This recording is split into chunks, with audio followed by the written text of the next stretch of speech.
everyone, we are back with a video about baby girl's party. I thought I would make this video as kind of a tips and tricks on how to make a cheap, minimal baby party, baby shower. You can call it whatever you like.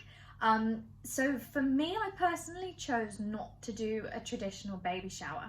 I like to have control and I like to make decisions. So I didn't want someone else to plan the whole thing for me.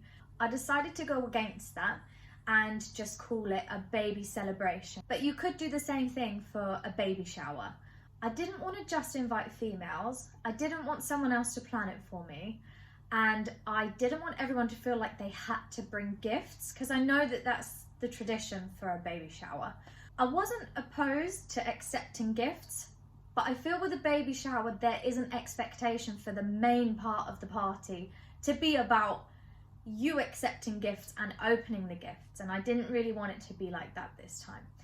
With my first baby, Fraser, we had a gender reveal and I paid for everyone's food. I had a bit more money that time. This time we already have a child that we're paying for, so I wanted to do it as kind of budget friendly as possible, and I think that I found a happy medium here. You could definitely do things cheaper, but you could also have done things with a much higher budget. So I'm going to start off with my tips and suggestions on how you could make a party like this slightly cheaper, and then I will show you examples of how I've kind of done that for my party. So I wanted to wait until it was over and completed to know that it worked and it was successful. I also wanted to know whether the timings that I had chosen worked, and they did. So here we go. So tip number one would be try to have it in a location that is free. I mean, you can't get much cheaper than free. So first of all, if you don't have that many people or if you have a big home, you could just host it at your house. You could also ask a friend if they have a bigger area in their house, if you could borrow it for the day. Because I wasn't just having females, I was having men and women and my friends and family.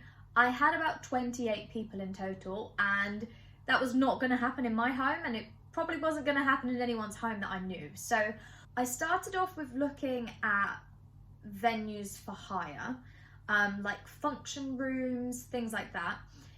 Unfortunately, a lot of the places charged about £150 just to use the room, and then 100 plus just as a deposit. And very quickly I realised I didn't want to do that. So I called round some pubs, I called round to places like the Harvester. I was then lucky, I did manage to find a pub that didn't charge at all for using an area of the pub. So it wasn't in a private room, but it was upstairs. So I'll see if I can insert a picture to show you what it was like.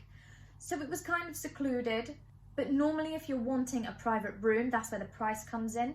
So try and ask places where you know they have quite a big area that you could maybe just ask to use rather than to hire as a function. Tip number two, make your own decorations. Even if you're not that crafty, you can go onto Pinterest and you can find so many ideas. You don't even have to do that many. If I was to have it at home, I would have gone in a bit more, but because I knew that I had limited flexibility with what I could actually take there, I basically just wanted somewhere that people could take pictures next to, because like a lot of your friends, probably all of my friends love taking pictures in groups, on their own, so I wanted to have a nice backdrop for them. So that was really the only reason why I had this there. It was also nice when people walked up, because we put them around the banister so that when people came upstairs it was like right in front of them, and it felt, because it hit them straight away, that we'd really made an effort, but actually it was just two items that made a big impact. Going along the lines of making your own decorations is also making your own party bags. So I will show you the party bags that we used in a second. You can go on Etsy and you can buy the most amazing personalised party bags. For 28 people, I just didn't have the budget for it. So that leads me on nicely to my third tip, which is details are key.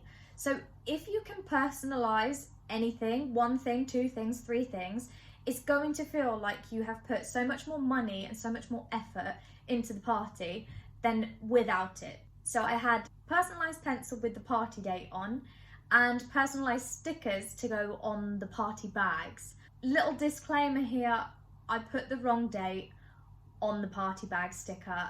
I am fully blaming that on baby brain.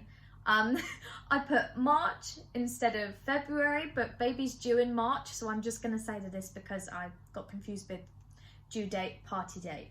But hey, make sure you're getting the personalisation right if you're going to do it. But no one really minded. It still looks quite nice, and you get the idea of where I'm going with that. Okay, tip number 4 is ask friends and family if they can bring things for you, or if you can borrow things, or if they can bake things. So I am lucky enough to have 2 very talented baker friends. One of them made cookies that I used to put in the party bags. Another made cupcakes that we had for pudding.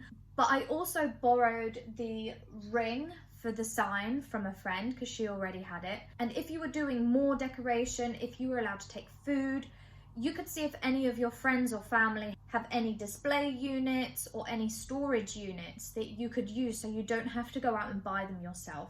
If you're playing games, which I highly recommend you do at a baby party, baby shower, any party, if adults say they don't want to join in, 9 times out of 10, when they arrive and they're with everyone else that's joining in, they will join in and they will realise how much they enjoyed it. My dad was absolutely against playing any of the games and he ended up winning 2. So tip number 5 is have prizes for your games. So they don't have to be expensive. I had 3 games and I bought prizes for each of those games. The first prize was a bottle of Prosecco and some Ferrero Rochers. The second one was an Echo Falls bottle of wine and a box of Lindt chocolates. And the third prize for the biggest game was a £10 Amazon voucher. So all in all, you're talking under £30 for prizes. Again, you don't even have to go that expensive. You could just get 1 box of chocolates for each.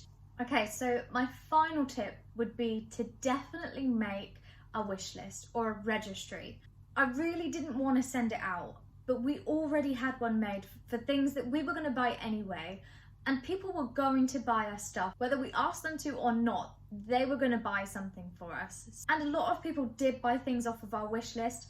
They also brought presents with them. So I would highly recommend, even if you don't want to send it out, just send out a wish list.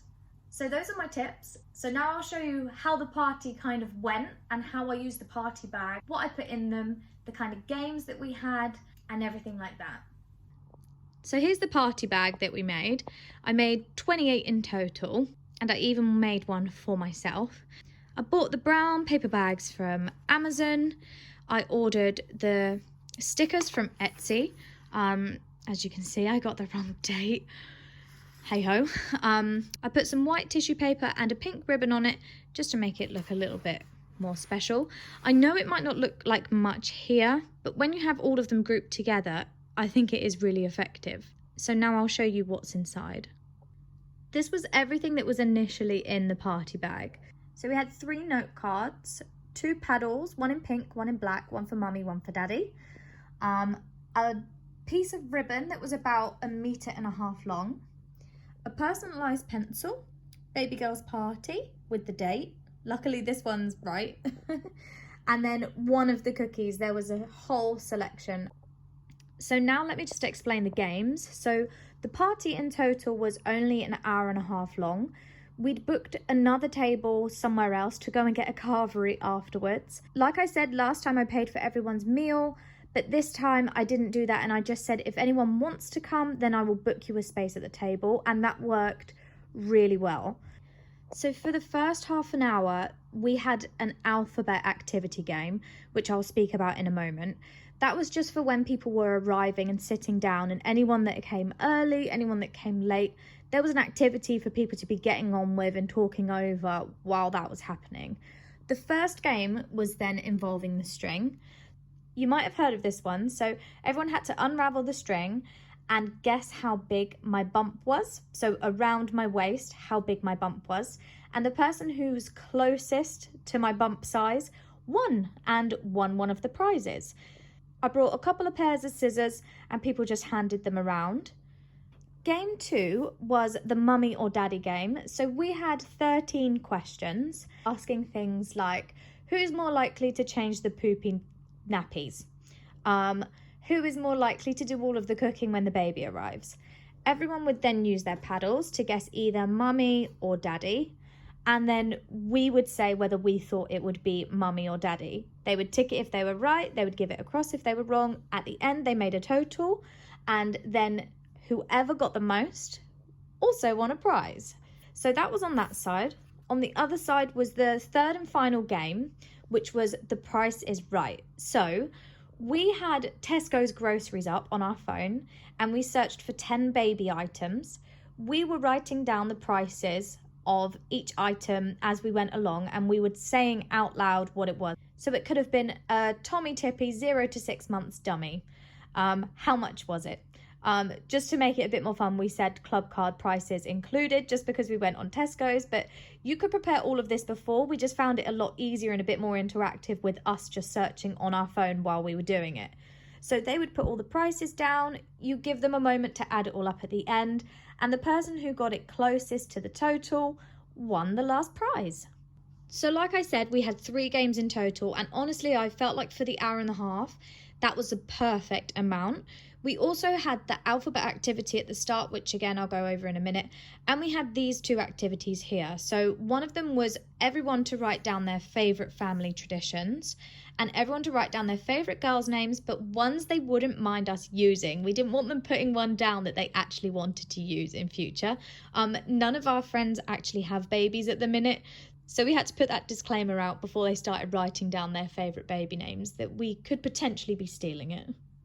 So at the end, when everyone was finished and we were kind of done with the hour and a half, I went round with these 2 bags that I just used. They were leftover ones from before, so it made it even easier. And I collected all of their family traditions and all of their favourite girls' names. So you'll see inside, I have all of their family tradition ideas and favourite girls' names. So it's going to be so fun having a look through all of these. I mentioned before that at the start I just had this alphabet activity out so that as people were arriving, I didn't know when people would all get there. You never do. And luckily I did, because some people were running late. So people just got on with this activity while we were waiting. But again, I used one of the other bags and I bought a big selection of colouring supplies, pencils, pens, crayons and scissors. Scissors were for the bump game, and all of the pens and pencils I just kind of put throughout the tables and asked everyone to colour in one of the letters of the alphabet. They could write a note to the baby, they could just write their name. So my plan with these is to scan them all in, send them off and get them made into her first alphabet book. There are so many companies that can turn your pictures into books. You could do it through a photo website. You can just type in "make my photos into a book" and lots of options come up. And that's everything. So I just want to say thank you so much for watching. I am actually going to make a video on everything that I got from my wish list. So if you're interested, stay tuned, and thank you so much for watching. Bye everyone.